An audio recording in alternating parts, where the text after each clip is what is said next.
Welcome, DG Lovelies, to Diversely Geek discusses why we love this so much.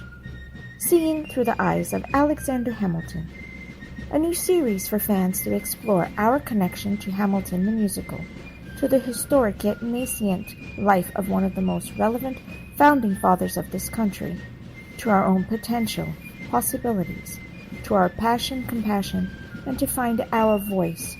Just you wait, because we're not giving away our shot.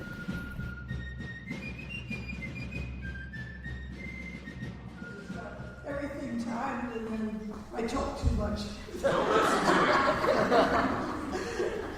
Okay. In 2016, a neighbor of mine, Vince, took me to New York City. He's the same age as my sons are. And he had gotten tickets to see the show Hamilton. So when we went, we were invited backstage afterwards, and I got to meet Lin-Manuel Miranda. And that was quite very, very wonderful. And I told Lynn, I said, I went to Barnes & Noble to try and buy your new book. And he said, it comes out tomorrow on the 12th of April. This is 2016. And so I said, just a minute. So I went into his dressing room. He bought the book out and gave it to me, and he signed it for me. And I've got it. Rand was supposed to stand up and hold this. Anyway, it was so nice that he did this for me. So then in almost 2 years ago, I was introduced to Rand Chalet and the AHA Society. And it's such a neat thing and easy to say AHA because it was the Alexander Hamilton Awareness Society. And that started me off on like a whirlwind tour of things Hamilton. The first thing that Rand and I did together was in June of 2017. We went to Charleston, South Carolina, where it was so nice because I got to see the site where John Lawrence was buried, and it's owned by monks now, and it's called the Memkin Abbey. And if you're ever in Charleston, it's a fabulous place to go and see, and so serene and peaceful. So then the next day and happened to have been on the 18th of June when we were there, was my husband's birthday, and he was named after John Lawrence, as Rand had told you. The next day, we went aboard the Coast Guard cutter Hamilton, and they had the officers change, and I had gotten all these things written down nicely, but I'm having a hard time reading them without my glasses today. So anyway, we went to the changing of the officers, and then last year, in January in 2018, I was down to the island of Nevis in the Caribbean where Alexander Hamilton was born. And they have, his birthday is the 11th of January, so we have events going on with the Alexander Hamilton Awareness Society on his birthday. So I'm down there in the sunny, balmy Caribbean at Nevis, and they had the tea party.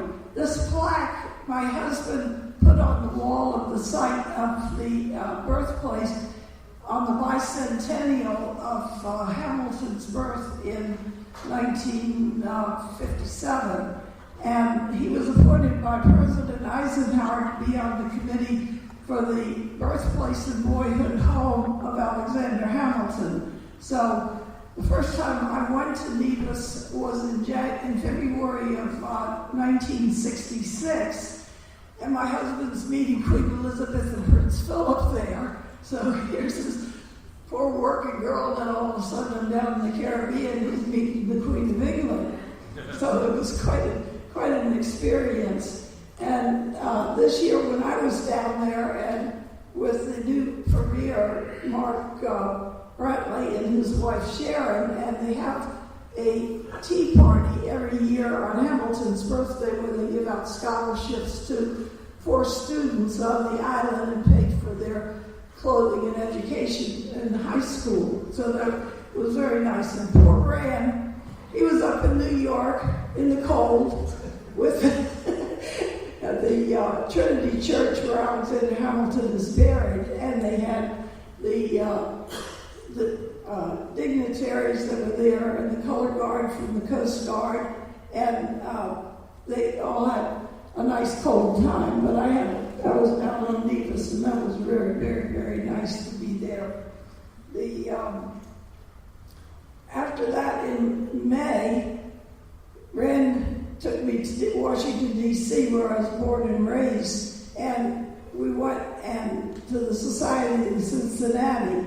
And while we were there, they took this eagle that belonged to George Washington. It was made in France and then sent over and given to George Washington. When George Washington passed away, then it went to Alexander Hamilton because he was the second president of the society. The Society in Cincinnati was formed by the officers from the Revolutionary War, where they could kind of stay together and watch out for each other. And the oldest son of the oldest son is the one who's the member of the Society of Cincinnati. And they took this beautiful diamond eagle out of the vault and shared it with us and some other members of the Alexander Hamilton the Awareness Society, which was a very, very nice honor because it has over 200 diamonds in it, and it has some rubies for the eyes, and it has some emeralds around the neck of the eagle that are on there, and it was quite an honor. And then we had a VIP trip, a tour of the Treasury Department, which a lot of the area has been restored. And he just reminded me that where Alexander Hamilton has the eagle that he's wearing there. This was a portrait that my husband had owned, and it was one of his prized possessions. He had a copy of this portrait made in 1960 and gave it to the Society of Cincinnati, but we had the original.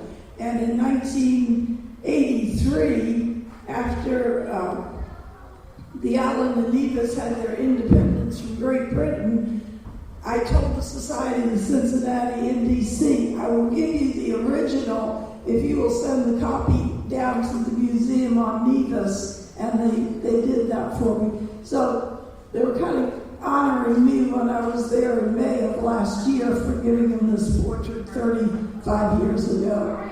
So that was lots of fun. And then we were at the U.S. Treasury Department, as I started to tell you, and that had restored quite a bit of the area in the building, because that was built when they first started Washington, D.C., which was in the early 1800s, because before that it was in New York and Philadelphia and other places, and then they decided that they would have the capital in Washington, D.C. So we had quite an experience there.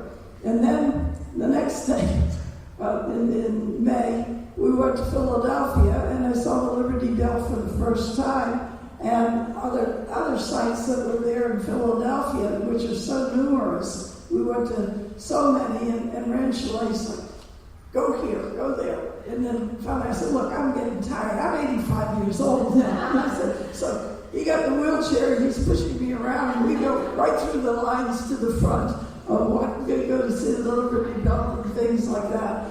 And then we had lunch at the City Tavern, where a lot of the the Revolutionary officers, and also the signers of the Declaration of Independence, would go there and talk with each other and figure things out. That's a beautiful, beautiful old tavern that you can go and see if you're in Philadelphia.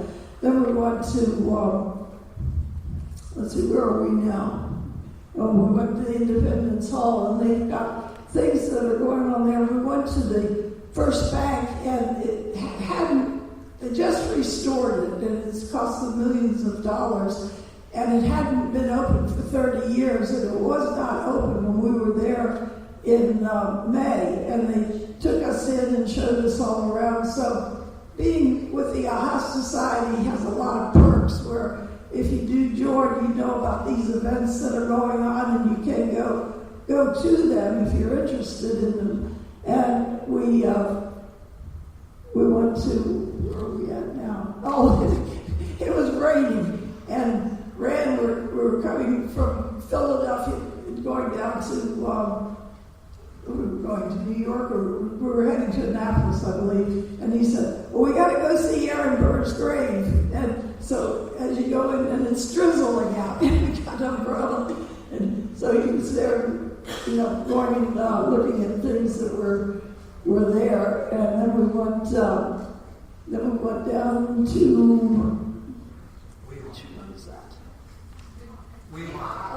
that was in July. No, we ended up, the trip in May, we ended up in Annapolis, Maryland, where he said, you got to go see the State House. So I said, okay, so we went there. And of course, we went to a real nice restaurant where we had the best crab cakes you could ever have.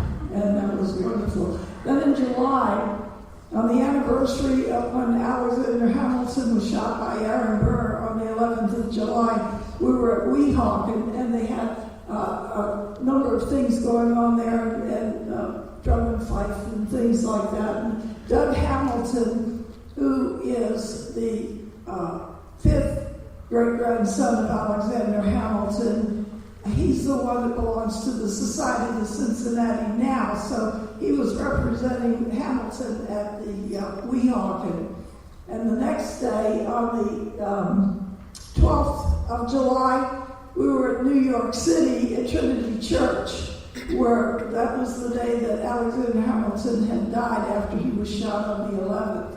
So there was the Coast Guard, Color Guard that were there, and other representatives and people that were talking, and they did clean up the tombstone. A number of years ago, it was just black and mildewed and terrible looking, and they finally, with all the activity going on about Hamilton, they cleaned it up very, very nicely. And I spoke there, and that was really a nice day too. It wasn't cold like Ryan had it in January. Where the pointers now is where Eliza lies. Where Eliza Hamilton is buried there. She lived 50 years after Alexander Hamilton and died in Washington, D.C. at the age of 97. And for those 50 years, she kept getting facts together because she could see what the presidents were doing to Hamilton's reputation those first 25 years of 1800. So that we went on Saturday the 14th. This is Hamilton's last home, the Grange, and we had events there and videos and things like that were very, very, very nice. And then Rand did me such a special favor. He arranged for me to go see my husband's boyhood home. It was his mother lived in this house until they sold it in 1939. It was started in 1901. My husband was born in 1900, and then it was finished in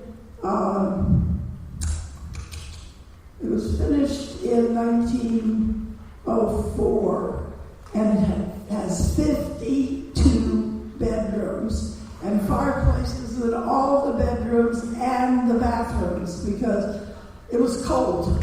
And it was built by J.P. Morgan, had it built for his daughter, my husband's mother, Juliet Morgan Hamilton.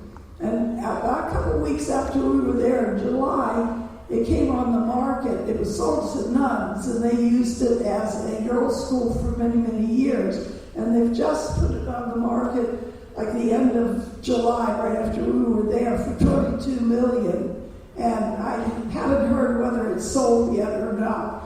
But I do have a book that has pictures of it that later on I'll be wandering around or out in the lobby. And if anyone wants to take any selfies or things like that with me, that's fine, just come on up. But I'm not going to out until after Rand does his presentation after me. This is the Elizabeth Schuyler Chapel, and that's at Table Rock. Now, this was built for my husband's younger sister. She died in the flu epidemic of 1919, and she was only 11 years old. So the family built this, and I've heard them talk about the chapel. And I thought it was just like you see in the movie, they might have a little chapel that's adjacent to a house or something like that. This is about a mile away from the estate, and it was near where the gatekeeper's place would have been. And this is inside his house. This is not the chapel. But in the chapel on the wall, they have a plaque to my husband that says Lawrence Morgan Hamilton, 1900 to 1978. In fact, yesterday, on the 8th of February, was the anniversary when he passed away in 78. Now, this was just such a great, spectacular time when we went to New London, Connecticut on the 12th of October, and they had the unveiling of a new statue to Alexander Hamilton that is there at the Coast Guard Academy. And it's right standing, and I'm standing in front of it. And it had been raining and drizzling a couple of days before. This was Saturday morning on the 12th of October. And just as they were getting ready to unveil the statue, the sun came out, and the rest of the day was just absolutely gorgeous. It was such a lovely, lovely day.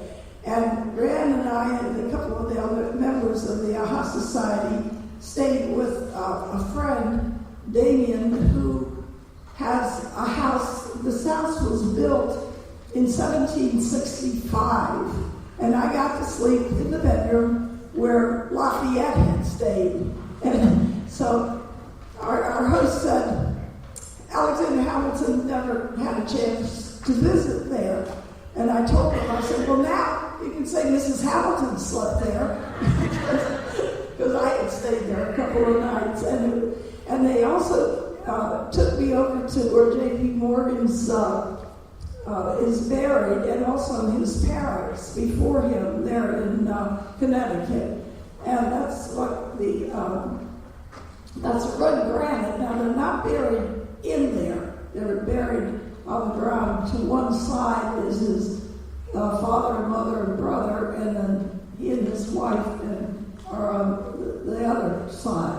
So it was just such a fabulous, fabulous year, and I got to do and see so many things. And if you get a chance, as I said, it's so nice to belong to the Alexander Hamilton Society, the AHA Society, because then you know of these things that are happening, and you can go to them.